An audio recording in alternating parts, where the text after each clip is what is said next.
अस्सलाम वालेकुम जनाब, कैसे हैं आप सब। Welcome to your channel fashion and profession. आज मैं आप लोगों के साथ पाकिस्तान की मशहूर डिश कड़ी पकौड़ा की रेसिपी शेयर करूंगी और साथ साथ आप लोगों की उन शिकायत को दूर करूंगी जो ये कहते हैं कि कड़ी पकौड़ा को बनाने में बहुत ज्यादा टाइम लगता है और आपके इतने ज्यादा टाइम सर्व करने के बावजूद कड़ी बिल्कुल परफेक्ट नहीं बन पाती है। कभी मिर्च मसाले ऊपर हो जाते हैं, कभी कड़ी जो है थिक हो जाती है, कभी पकोड़े कच्चे रह जाते हैं, पकोड़ों का वो टेस्ट नहीं आता या कड़ी का वो टेस्ट नहीं आता, या आपको तड़के की समझ नहीं आती किस तरीके से लगाएं, दही का इस्तेमाल करें, लस्सी का इस्तेमाल करें। तो इस वीडियो के अंदर मैं आपको हर छोटी से छोटी बात बताऊंगी। हो सकता है वीडियो लंबी हो जाए, लेकिन आप जब हर स्टेप को देखेंगे समझेंगे तो आप बिल्कुल परफेक्ट कड़ी बनाएंगे। दोबारा आपको कोई मुश्किल परेशानी नहीं आएगी जब आप घर पर कड़ी बनाएंगे।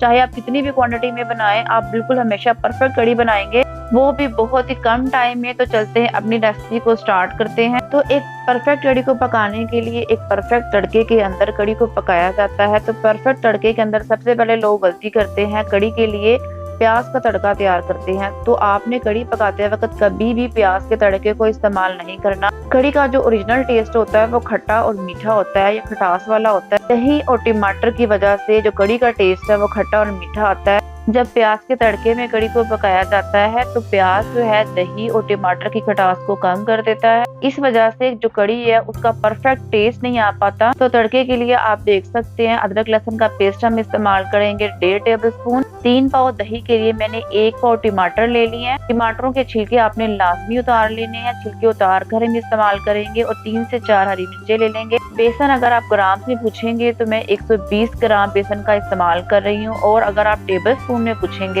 तो जिस खाने वाले चम्मच का हम घर पर इस्तेमाल करते हैं, इस तरीके से आपने भरकर 4 टेबल स्पून ले लेने हैं 3 पाव दही के लिए। कड़ी के लिए आपने बेसन हमेशा फ्रेश इस्तेमाल करना है और उसको हमेशा छान कर इस्तेमाल करना है। 1 पाव टमाटर और 4 हरी मिर्चों का मैंने इस तरीके से पेस्ट बनाकर तैयार कर लिया है। अब एक जूसर ब्लेंडर के अंदर जो 3 पाव दही मैंने लिया था वो मैं डाल दूंगी।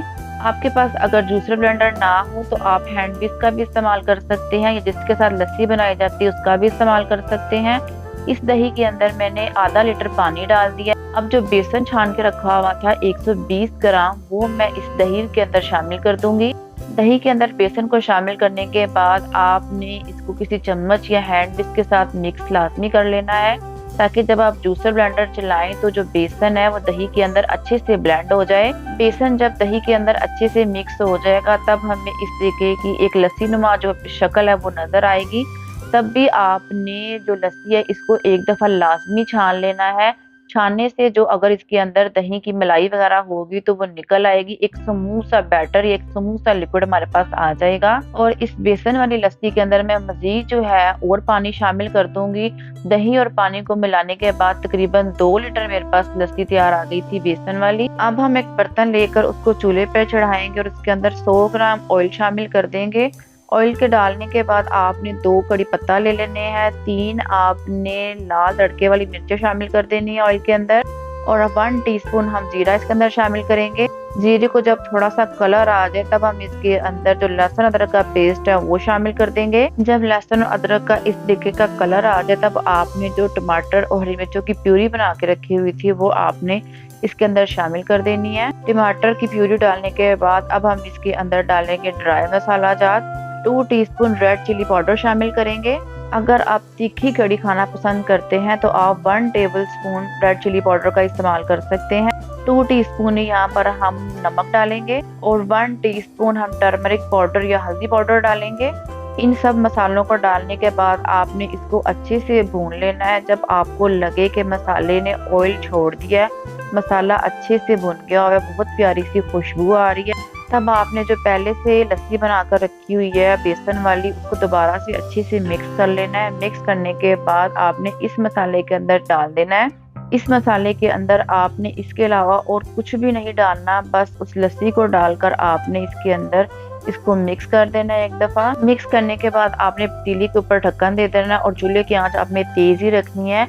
1 से 1.5 मिनट के बाद आप देखेंगे जो कड़ी है वो काफी थिक होना शुरू हो गई है। जितना बेसन, दही और पानी मैंने आपको बताया है आप इस तरीके से डालेंगे तो आपके पास कड़ी की ये वाली थिकनेस आएगी। और अगर आप कड़ी थोड़ी पतली पसंद करते हैं, ज़्यादा थिकनेस वाली कड़ी नहीं पसंद करते हैं, तो जहाँ पर मैंने आपको 2 लीटर लस्सी तैयार करने का कहा है वहाँ पे आप 2.5 लीटर लस्सी तैयार कर लें। अब दोबारा से आपने कड़ी के अंदर चम्मच चला लेना है। अभी तक आपने चूल्हे की स्पीड बिल्कुल तेज ही रखी हुई है। जब आपको लगे कढ़ी को इस तरीके से बबल्स आने शुरू हो गए हैं, तब आपने चूल्हे की आंच उतनी कर लेनी है जिसमें कढ़ी जो है पकती भी रहे और पतीले के अंदर से बाहर भी ना गिरे। लेकिन आपने इन बबल्स का लाजमी ख्याल करना है। जब बबल्स बनना शुरू हो तभी आप इसको ढक्कन देकर कम आंच के ऊपर पकना छोड़ दें।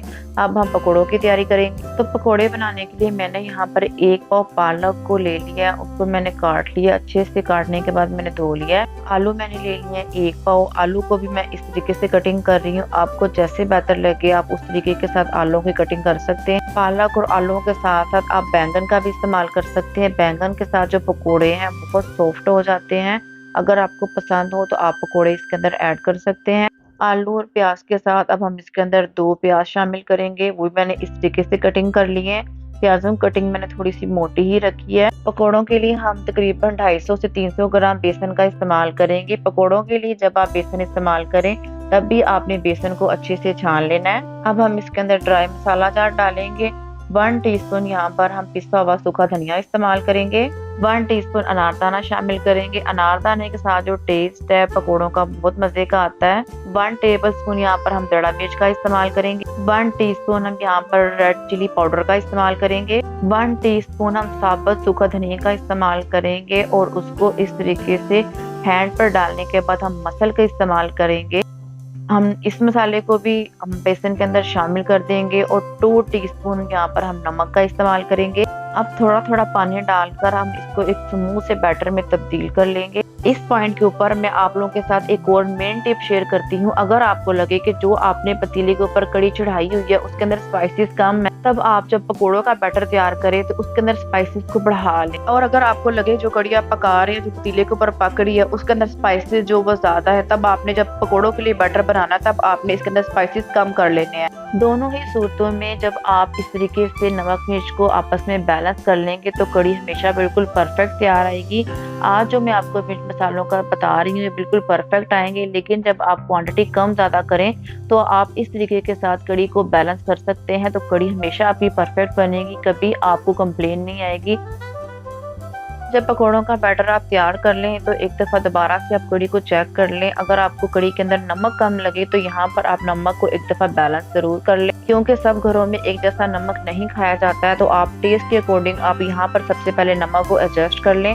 नमक को एडजस्ट करने के बाद उसको मिक्स कर लें और दोबारा से ढक्कन देकर इसको लो फ्लेम पर पकने दें और एक कढ़ाई ले लें। अब उसके अंदर हम पकोड़े बनाएंगे। कढ़ाई के अंदर हम ऑयल डालेंगे। ऑयल जब गर्म हो जाए तब हम चम्मच की हेल्प से उसके अंदर पकोड़े डालने शुरू करेंगे। आप फिंगर्स के साथ भी डाल सकते हैं। जितना साइज आपको पकोड़े का पसंद हो उस हिसाब से आप पकोड़े डालते जाएं। चूल्हे की आंच आपने मीडियम टू लो ही रखनी है। हाई फ्लेम के ऊपर कभी भी पकोड़ों को नहीं पकाया जाता। अगर आप हाई फ्लेम के ऊपर पकोड़ों को बनाएंगे तो पकोड़ों का कलर तो बहुत मजे का, बहुत खूबसूरत आएगा, लेकिन जो पकोड़े अंदर से हैं वो कच्चे होंगे, बाहर से बहुत खूबसूरत कलर के साथ पक जाएंगे। इस वजह से जब भी आप पकोड़े बनाए मीडियम टू लो फ्लेम के ऊपर ही आपने पकोड़े पकाने। हाई फ्लेम के ऊपर आपने कभी भी पकोड़े नहीं पकाने। तो जितनी बर्तन के अंदर जगह हो उतने आप पकोड़े डाल लें। जब तक पकोड़ों का इस तरीके का कलर नहीं आ जाता तब तक आपने पकोड़ों को पकाते जाना है। जब तक हमने पकोड़ों के सामान की कटिंग की और पकोड़ों के लिए हमने बैटर तैयार किया तब तक कड़ी को पकते हुए तकरीबन आधा घंटा हो गया हुआ था। अब हम इसके अंदर पकोड़ों को शामिल कर देंगे। चूल्हा अभी तक मैंने बंद नहीं किया। लो फ्लेम के ऊपर कड़ी अभी भी पक रही है। अगर आप ये चाहते हैं कि कड़ी के अंदर पकोड़े आपके बिल्कुल तैरते हुए नजर आए आप अलग से, तो बेहतर ये है कि कड़ी को आप पका लें। जब कड़ी आपकी बिल्कुल तैयार हो जाए तब आप पकोड़ों को तलना शुरू करें। और अगर आप चाहते हैं कि पकोड़ों के ऊपर कड़ी की बिल्कुल जबरदस्त सी लेयर चढ़ी हुई हो तब आपने पकती हुई कड़ी के अंदर या गर्मा गर्म ही कड़ी के अंदर आपने पकोड़ों को डालते जाना है और बिल्कुल हल्के हाथ के साथ आपने पकोड़ों को कड़ी के अंदर मिक्स कर लेना है। जैसे जैसे आप पकोड़ों का बैच निकाले कड़ी के अंदर शामिल करते जाएं तो माशाल्लाह से सारे पकोड़े कड़ी में डालने के बाद अब हम कड़ी की खूबसूरती को बढ़ाएंगे, क्योंकि देसी खानों की पहचान उनके टेस्ट के साथ साथ उनकी खूबसूरती से भी होती है। तो खूबसूरती को भी आपने मद्देनजर हमेशा रखना है। खाना जितना खाने में लजीज हो देखने में भी उतना ही लजीज होना चाहिए। तो कड़ी की खूबसूरती बढ़ाने के लिए अब हम इसके ऊपर लगाएंगे तड़का। तड़का लगाने के लिए मैंने एक पैन के अंदर तकरीबन 100 ग्राम या 100 ml के करीब मैंने ऑयल लिया और उसके अंदर 2 छोटे साइज के प्याज को राउंड में कटिंग कर कर डाल दिया है। जब प्याज थोड़े से गोल्डन होना शुरू हो जाए तब मैंने इसके अंदर 2 कड़ी पत्ता को शामिल कर दिया है। 4 से 5 मैंने तड़के वाली मिर्चों को डाल दिया है। जब आपको लगे कि प्याज या थोड़े से गोल्डन हो गए तब आपने थोड़ा सा जीरा या 1 टीस्पून आपने जीरा शामिल कर देना है। ये जो प्याज आपको नजर आ रही है ये बिल्कुल परफेक्ट है तड़के के लिए, इतने ही आपने प्याज को गोल्डन करना है। यहाँ पर मैंने चूल्हे की आंच बंद कर दी थी लेकिन ऑयल ज्यादा गर्म होने की वजह से प्याज अभी भी जो थे वो गोल्डन हो रहे थे। मेरे पास फिलहाल कैमरा एक है और मैं खुद अकेले हैंडल करती हूँ सब कुछ, इस वजह से जब तक मैंने कड़ी के ऊपर कैमरा सेट किया प्याज पड़े हुए ज्यादा गोल्डन हो गए थे। तो मैंने जितना आपको प्याज पहले बताया है आपने प्याज उतने ही गोल्डन रखने हैं, इस तरीके से ज्यादा गोल्डन नहीं होने देने। जब आपको लगे प्याज लाइट गोल्डन हो गए तब आपने फौरन से कड़ी के ऊपर डाल देने हैं। ऊपर डालने के बाद आपने थोड़ी देर के लिए ऊपर ढक्कन रख देना है। ढक्कन जब उठाएंगे 5 मिनट या 3 मिनट के बाद तब आपको नजर आएगा प्यारा सा और खूबसूरत सा कलर ऑयल का। अब आपने यहाँ पर कड़ी के नीचे जो चूल्हा चल रहा था उस चूल्हे को बंद कर देना है। आप देख सकते हैं पकोड़ों के ऊपर भी कड़ी की अच्छी सी लेयर चढ़ी हुई है, बहुत खूबसूरत सा कलर आ रहा है, ऑयल इसके ऊपर आया हुआ है। तो यहाँ पर आपकी कड़ी बिल्कुल परफेक्ट रेडी है। कड़ी पकोड़ा बनाने में जितने भी इंग्रेडिएंट इस्तेमाल हुए हैं उनके बारे में डिस्क्रिप्शन बॉक्स में मैं लिख दूंगी, वहां से जाकर भी आप नोट कर सकते हैं। इस कड़ी पकोड़ा की रेसिपी को पकने में तकरीबन 40 से 50 मिनट लगे थे। तो अमूमन आम हांडी को भी जब हम पकाएं तो इतना टाइम लग जाता है, तो कम टाइम के अंदर भी बहुत अच्छे से कड़ी बन जाती है। तो अगर आपको मेरी ये काविश अच्छी लगी हो तो वीडियो को लाइक कर दें, दोस्तों के साथ शेयर करें ताकि उनकी भी रहनुमाई हो जाए। चैनल पर नए हो चैनल को सब्सक्राइब करके बेल के ऑल नोटिफिकेशन पर क्लिक करें।